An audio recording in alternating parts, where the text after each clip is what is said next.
Hello, Assalamu alaikum, and welcome to Armpit Intellectuals. I'm your co-host Zara, and Bilal, and we are here to talk about philosophy, political theory, amongst other things.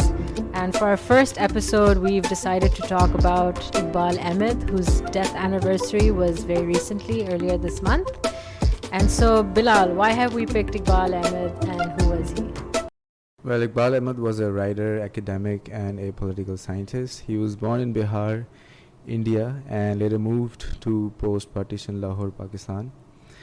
So Iqbal also witnessed the murder of his father when he was a child, as he slept with him. Wow. So that kind of, I would imagine that, would have affected him a lot during his lifetime, and the life to come forward, as we go forward.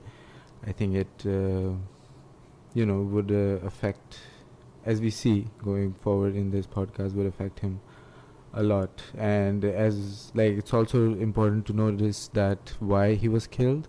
He was killed by one of his family members because he was trying to give away land and to land to people, to lower class people, and that, according to their brotherly, as we say it, wasn't a good example that they were setting. Right.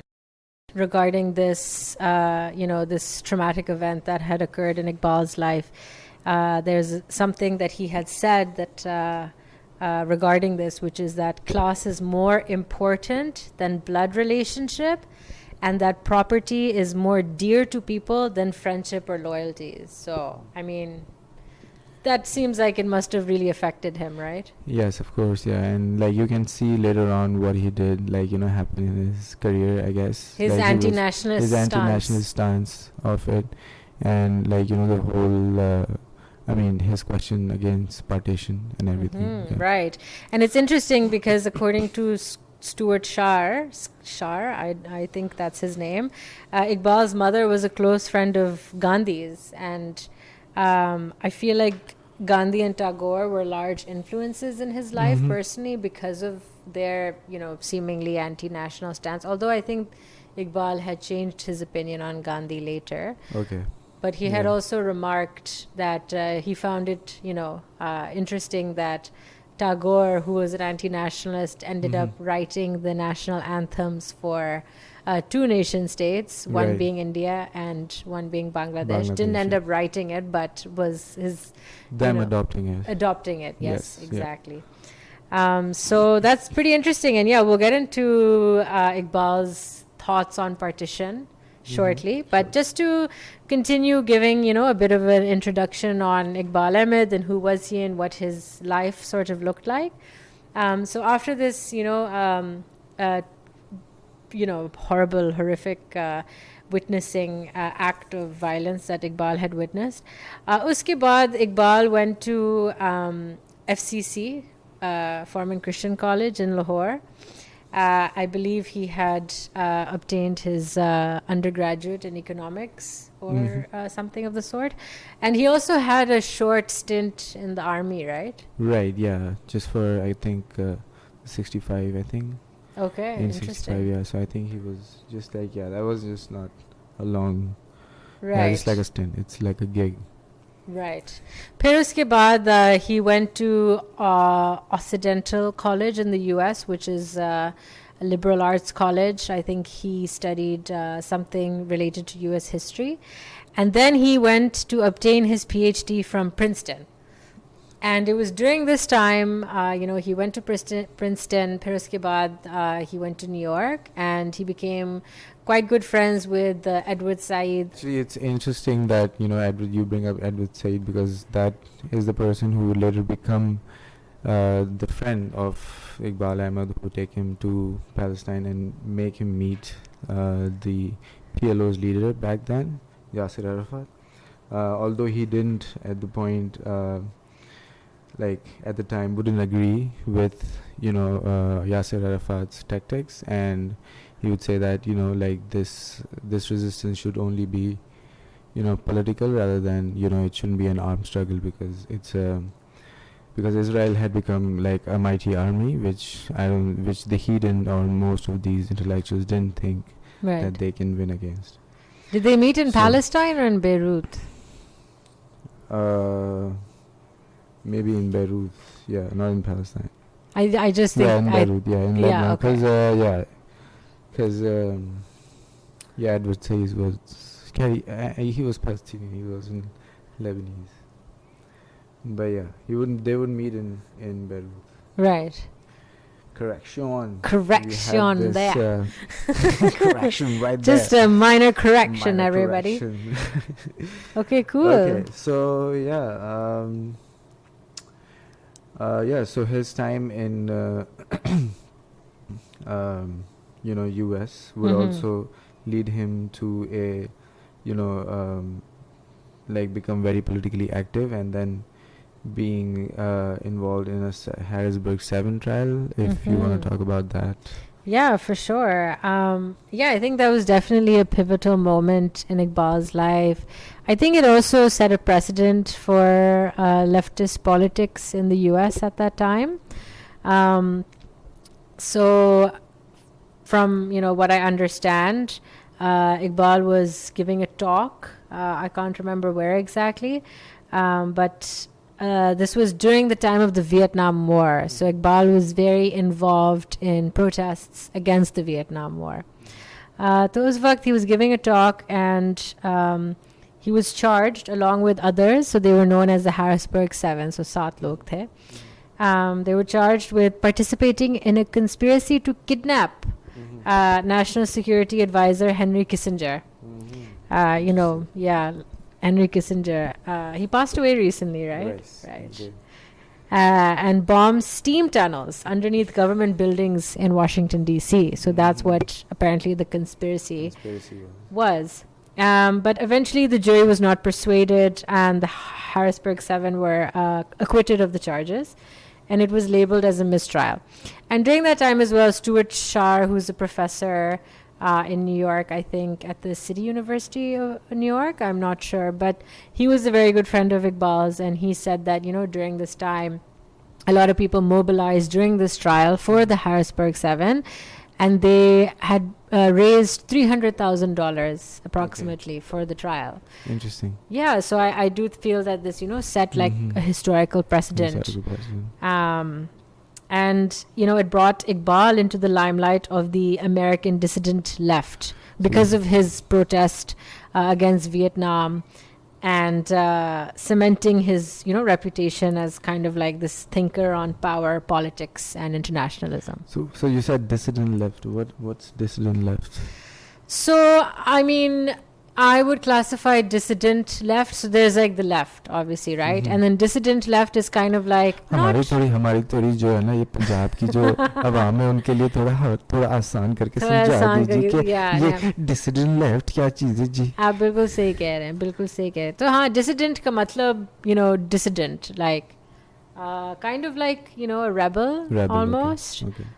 Just someone who's not conforming with just a sense of like, I wouldn't say anarchy. Right. Just a bit righter than anarchy. Lefter, you mean? Oh, righter. Righter. Sorry. Yes. Yeah. Yes, righter. Oh, okay. Yeah. Like anarchy, if anarchy is the far left, then Right. usse thoda pehle, I guess you could say. Just kind of like, dissidents in the sense of like, I guess, certain kinds of protests can be seen as dissidents, maybe Right. protests that aren't so peaceful, protests that, revolve around destruction of property, jaise, wo Corps Commander ke ghar mein hua tha, like, Nine. yeah, exactly. We are having strawberries. This is strawberries from Corps Commander house. Fridge of Corps Commander. Yeah, okay. Cool, Yeah, cool. May 9 scene, exactly. I mean, I don't know if those are leftist, but sure. I mean, I don't think they're leftists either, because I mean, obviously Imran Khan's not a leftist. Right. We know that for sure. But I think that's kind of an act of dissidence, obviously. That's For more sure. anarchy, though, I would say. That was Okay. just full destruction of property. Yeah. So yeah, just to give him more, kind of an example of what dissidents could look like. Could look like, yeah. So yeah, I guess does that Do you think that's a Yeah, good yeah, enough that's a fair explanation? answer. All right. Explanation, yes. Thank you. So yeah, so basically, just to go back to the Harrisburg 7 trial and kind of like, the result of that. Uske baad, he started writing for the New York Times and the Nation, primarily about international affairs. And at this point, he had already become friends with Noam Chomsky, Howard Zinn, and Edward Said. And actually, when Iqbal Ahmad passed away,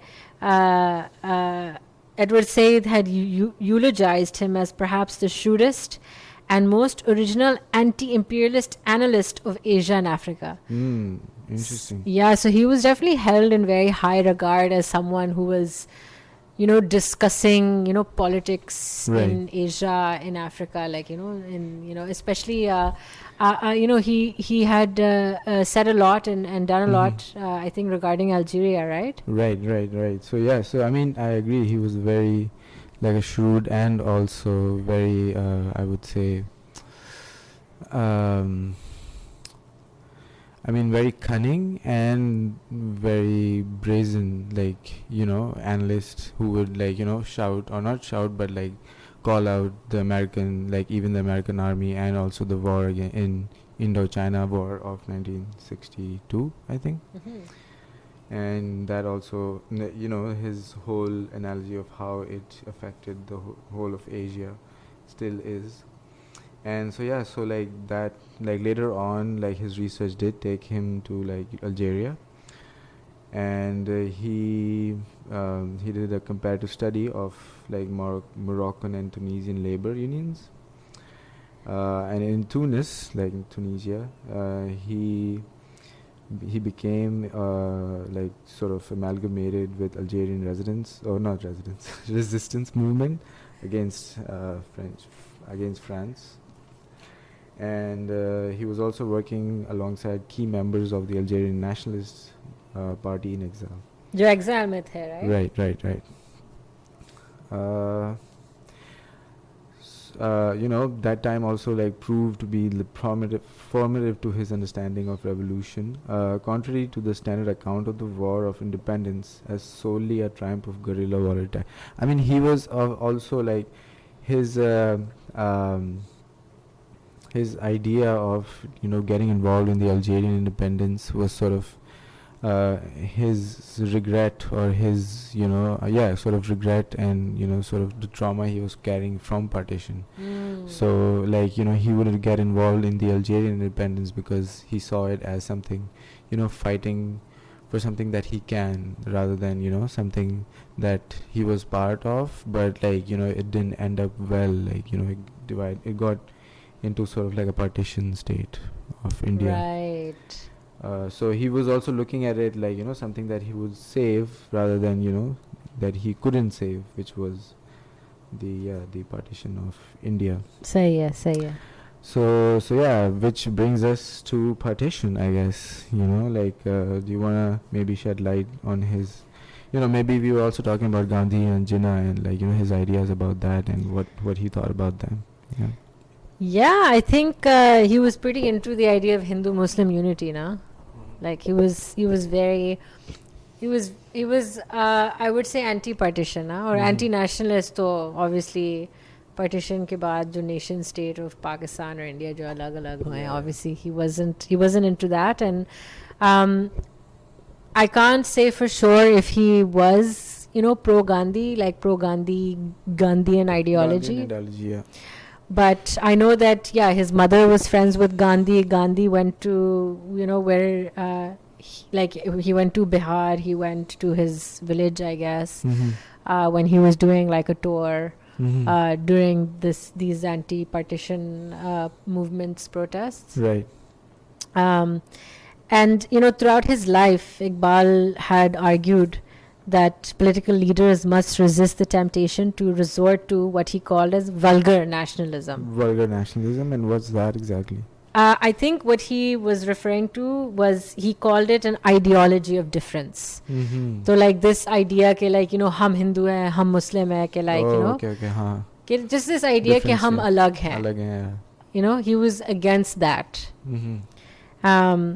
And you know, he felt that political leaders were resorting to this quote unquote vulgar nationalism Mm-hmm. to achieve their ends, you know, to achieve their motive of like this kind of like, yeah, like a separate nation state, like a separate, Say, yeah. And you know, I can't say for sure whether, I think maybe when he was, you know, younger, he had more of a fondness for Gandhi, but then Right. he did accuse Gandhi and Jinnah both Mm-hmm. of you know, planting the seeds of division Right. with their, you know, political visions that were not inclusive Mm-hmm. of everyone, right? Right. Because it was like, you know, one mulk for Muslims or ek Hindu state, Hindu like state, yeah. so obviously that's, yeah, he was just not about that. And he had seen firsthand, you know, during 47, like that how easily like these ideologies and this politics of difference can lead to like just like, you know, mass murdering, I guess, like just mass slaughtering, like jo hua tha, right? Yeah. I mean, both partitions, I guess, right? Like 71 as well. Yeah, 71. Yeah, do that. I mean, For sure. I mean, they were both like the you know, partition was the largest mass migration of the 20th century. Of the 20th century. Largest. Right. And you know, and yeah, jo Bangladesh mein hua, wo bhi, you know, it's considered genocide. Yeah, exactly. Yeah, genocide. That's what you call it. Yep. Jo bhi Palestine mein ho raha hai. Palestine mein ho Yeah. raha hai, exactly. And yeah, so I think also, you know, critiquing political institutions, I think Iqbal really felt that these political institutions, these politicians, they, you know, had this responsibility of upholding democracy, and which he felt, you know, especially in the case of Pakistan and India, and I mean, you know, वो नहीं हो रहा था, and obviously नहीं हो रहा था. पाकिस्तान तो ज़्यादातर, you know, martial state. Martial law, yeah. Like martial law, like historically has been martial state, martial law. Right. Whereas, you know, Hamza Alavi said, you know, who's a Pakistani sociologist, he called it overdeveloped nation state. Overdeveloped nation Yeah. state. What is that? I think what he meant to, what he was like, I think to explain, yeah, overdeveloped nation state is in a way that, you know, the Pakistani military is overdeveloped. It has so much funding, so much resources has been, you know, spent on developing the military. Right. So in a sense, yeah, because Pakistan is a martial state, like historically. But वो भी देखा जा सकता है ना कि like उनको मिला ही पैसा बहुत मिला था. Like it was a, like, you know, ratio. The army that Pakistan got was very much higher than the ratio of, like, you know, population to what India got, like, in terms of the population. Yeah. Yeah. Definitely. Like you're saying, yeah, so you're saying the resources that the Pakistani military has allocated is more than the Indian military, and India's population is higher? Exactly. Yeah. So basically, you know, the difference of this like army resources was sort of unequal. People say unequal in a sense, like it was given a lot to Pakistan. The army resources were given a lot. So I guess maybe, like, you know, I mean, of course, enough to like keep them like at par, defended, but they didn't need that. It was beyond their need, basically, shuru se. So of course they had to, like, you know, like, I guess start investing, like Fauji fertilizer, or I don't know. Right, Fauji Foundation. Fauji Foundation, yeah. Military incorporation, like, you know, like if we can talk about all, I mean, Milbiz all day, but like, yeah. Papa Jones, that's for another episode. Yeah. Yeah, so just going back to partition. So yeah, partition mein, I guess that was his ideology around it. And he also, you know, had this concept of distorted history. How history becomes distorted. Right. And how this is used to propel this political, ideological sort of mission, I guess. Okay, yeah, exactly, yeah, which is also what's happening in, like, I mean, Pakistan since, I don't know, since 60s, but now it's also happening in India now. Yeah, or Like, jo Bangladesh, jo Pakistan, like our Pak studies mein jo. Yeah, exactly, yeah. I mean, that's what I'm saying, like, Pakistan mein to ho raha hai kab se, but like now Right. it's being started, like India is that's happening, what's, BJP is doing Yeah. right now with the whole, like, Hindu Muslim and like RSS. RSS and Babri Masjid and the Ram Mandir and Right. So kind of like, so yeah, like similar, I guess, yeah. So the Pak studies example is how Pakistan mein हमारी जो school curriculum में जो पाक studies होता है Pakistan Pakistan studies. just in case someone is Pakistan listening. studies. Yeah, Pakistani, yeah. Just in case someone is listening and, they don't know what we're talking about. In private and public schools, I mean, I was in a private school, I guess, and yeah, Pak studies was kind of like a mandatory thing until 8th grade, unless you had a foreign passport. Phir 8th grade ke baad, you could leave it. So I was lucky enough I didn't to know leave. that. Huh? Foreign passport वालों को Pakistan studies Yeah, Yes, I didn't take Pak studies, Urdu or Islamiyat after 8th grade. Right. Yeah. Yeah. Yeah. It's okay. Yeah, it's okay. But anyway, so obviously उसमें तो जो Bangladesh की जो liberation थी, they call it Bangladesh Liberation War, but we call it independence from Bangladesh or whatever. So yeah, so I think that's a distorted history, Distorted right? history, exactly. Yeah. And the way you were saying about जो अभी BJP कर रहे हैं, like, and BJP, BJP. And I think also, this is applicable to Palestine. This sense of distorted history jo abhi, Israel koshish kar rahi, obviously, but is failing quite miserably. And, Palestine was another thing, like, you were mentioning earlier about jo Iqbal, was involved with the PLO in some way. Well, involved, or I don't know, he met, I mean, we saw the documentary and it was said, I mean, that's not a documentary, but I heard Edward Said speaking speaking about him meeting what's his name, Yasser Arafat. And Yasser Arafat was basically like, when he was talking, Yasser Arafat was just like, taking down notes. And apparently, like, you would imagine that, if someone's speaking and that if someone is taking down notes, then that person is really smart and he's like really listening to what the other person is saying. But that wasn't true. Yasser Arafat was just like jotting down some like things to do for later on. And like he wasn't literally listening to like Eqbal Ahmad and what he was trying to say, which was to like, I mean, I'm imagining to like not become armed against these people, but like fight the thing militarily or with ideology, ideological and political tactics, right? Yeah, exactly. Yeah. So yeah, he wasn't really into the idea of armed resistance. I mean, one could argue ke wo thoda pacifist tha, right? Okay. Yeah. I mean, I don't know. That, I'm not, unko label nahi karna cha rahi hu, but I mean, that could be coming from his Gandhian thing, right? Non-violence, huh? Yeah. Yeah, maybe that is one of the ideologies, Gandhian ideology that, he supported. That's a great point.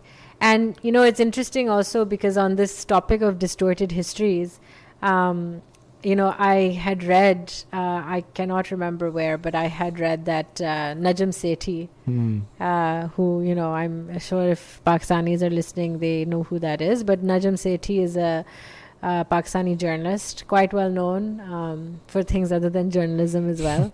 PCB. PCB. And he referred to Ahmed apparently as a major nationalist and patriot. Major nationalist and patriot. Yeah. Referring to the 1947 Kashmir War, because I think that was the war that Eqbal Ahmad was a part of. I don't know about that. But I'm not sure. But apparently, I think he 57, no? Anyway, it was, when was it? There was a war in 65. There was a war in 48, I think. 48, 65, okay, we'll have to double check this. But there was a Kashmir war that Ahmed had participated in during his short stint in the army, I guess. Right. So apparently, allegedly, Najm Sethi referred to him as a major nationalist and patriot. Right. And obviously, this kind of shows. It's just funny, right? Because Iqbal Ahmad was so staunchly anti-nationalist, Right. and for someone to call him that, I mean, that's the other thing, though. That's what makes it interesting, because it's like even those who claim to be anti-nationalist or anti-imperialist, right? If they're still like fighting for their nation state, it's still nationalism, right? Still nationalism. Yeah, exactly. Yeah. Yeah, I mean, it's very layered, but I think it's an interesting take Interesting for sure. take. Yeah, exactly. Yeah. I mean, and like, yeah, exactly. That's also like one of the things he was saying, right? Like, about one of the only things he likes about Islam is that there is no concept of nations. Like, Islam doesn't understand nations, because for them, like, the whole world is Allah ki dharti, and like some boundaries nahi hoti. their boundaries nahi hoti Islam ki koi. So I think the only thing I think he liked about Islam was this thing that about maybe the concept of ummah and stuff. Right. Concept of ummah. Yeah, no, it's concept of ummah, Islam, and yeah, I think it's pretty interesting. Yeah. And so, on that note of nationalism or anti-nationalism, shall we talk about his opinion on the nuclear politics of South Asia? Yeah, for sure. For sure. Yes, it's interesting that it's like a part of Asia which is like nuclear, like everyone has sort of nuclear there, so it's very interesting. But yes, please talk about his ideas about nuclear politics. So from his there's a book which is a collection of interviews with him by with Iqbal by David Barsimian, called Confronting Empire. So from that book, Iqbal had said that India wanted to be part of the nuclear club. Pakistan followed it. And a direct quote from that book from Iqbal is, "Nobody has explained to me the benefits of joining such a club." Yeah, I think he was more relating to the club before. Like, India, Pakistan joined in later, but the club was already there. Russia was part of it, US was part of it, China was part of it, France was part of it. And yeah, I think other countries were there, but they left, or they were kicked out because of some reason. And that's why when China joined, and when then after that India joined, and then like Pakistan joined, then he was kind of like, of course they wanted to be a part of this club, and he was like, I don't understand the benefits of like being or joining such a club. Right. Interesting. And I think it's, I'm just going to side note, but these interviews were published sometime in the 90s. I believe Iqbal passed away in 1999. Yeah, I think so. Yeah, so it was written in the 90s. And yeah, I think 99, yes. Yeah, so, and I mean, he had said that India cannot afford to have an arms race with China, and Pakistan cannot afford to have an arms race with India. With India, exactly.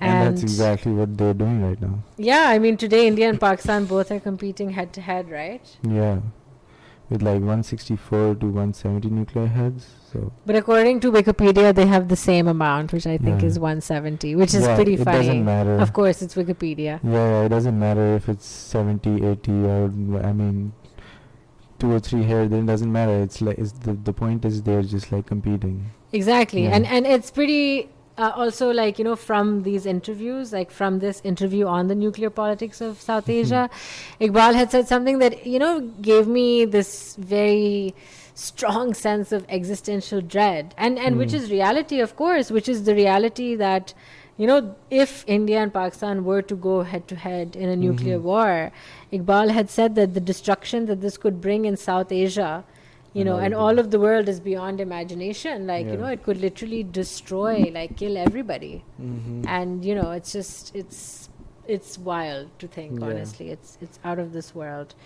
And it's interesting also, like, that, he had talked about the Gauri missile and the Prithvi missiles. Right. and how this was based on the misunderstood history of Gauri versus Prithvi. The Prithvi Raj. The Prithvi Raj. Yeah, okay. but like for them, like India named Prithvi as being the earth. I mean, that's what it means in Hindi, or I think what was the earlier language? Sanskrit? Sanskrit, yeah.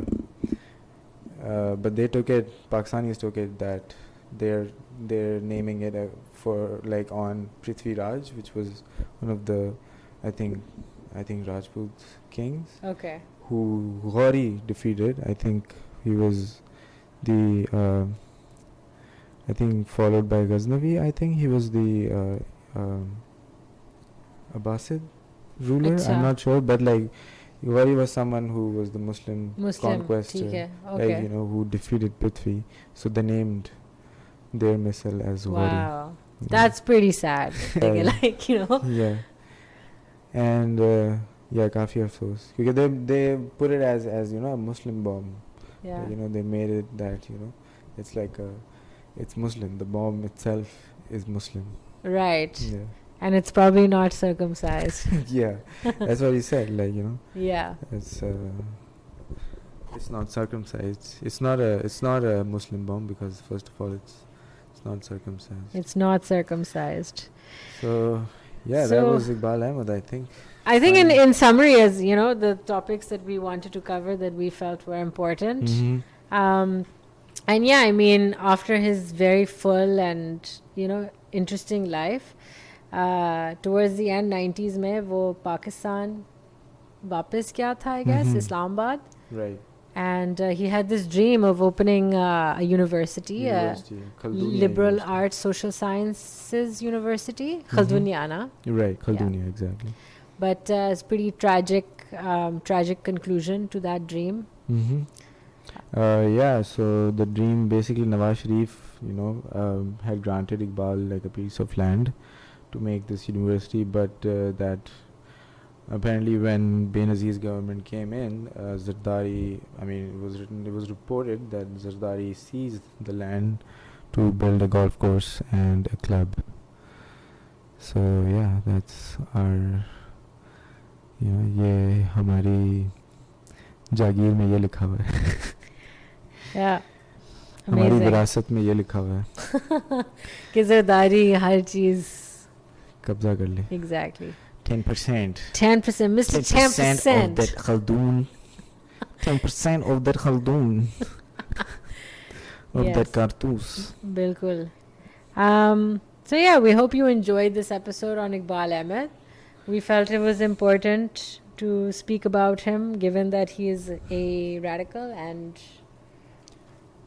a natural orator. And I think he should be taught at least in Pakistani schools, or at least be introduced in some way at earlier stages of their life. हम लोग Iqbal like Lama Iqbal की poetry तो पढ़ रहे होते हैं, कहीं ना कहीं वो इंट्रोड्यूस हो जाता है, या सर सैयद अहमद खान इंट्रोड्यूस हो जाता है. So these people should also be introduced, although they didn't live in Pakistan, और उन्होंने काफ़ी टाइम के बाद पाकिस्तान आए, but फिर भी they did a lot for the world, and that's definitely it's important, people in here know about him, and you were telling me a story about in a park, story in the park. I was sitting in a park in Montreal, and I was reading this book, the collection of interviews done by David Barsimian, Confronting Empire, and on the cover of the book is a photo of Iqbal. Okay. So yeah, मैं बस park में बैठी थी, bench पे किताब पढ़ रही थी, and then एक औरत आई, I guess, British woman, older British woman, and she saw that I was reading the book, and she was like, are you reading Iqbal? She's like, oh, excuse me, are you reading Iqbal? And I took off one of my headphones, and I was like, yes, I am. And she was just very happy. I guess someone my age was reading Iqbal, or someone younger. Yeah. And she was like, it makes me so happy. Wo mera dost tha. I'm so happy to see someone younger from the younger generation is reading his book and his ideas, I guess. And it's very important to keep him alive, like Alive, keep his exactly, yeah. ideas alive. So we must keep him alive. We must keep him alive, especially today. And as he said, he's got this very, I guess, mashhur famous quote, but think critically and take risks. That's also the name of the podcast episode, because we felt it was very fitting. And I guess if you want to learn more about Iqbal Ahmad, feel free to YouTube him. He's got some great lectures there. And another very important point that he made at the end of one of his very famous talks was organize. Yeah, and please don't email us. So what I would say is that all of you, especially those of you who are so young, I would like to, when I die, as I'm dying, my dream is to see you middle-aged and still optimistic and still saying our motto is organize, organize, organize.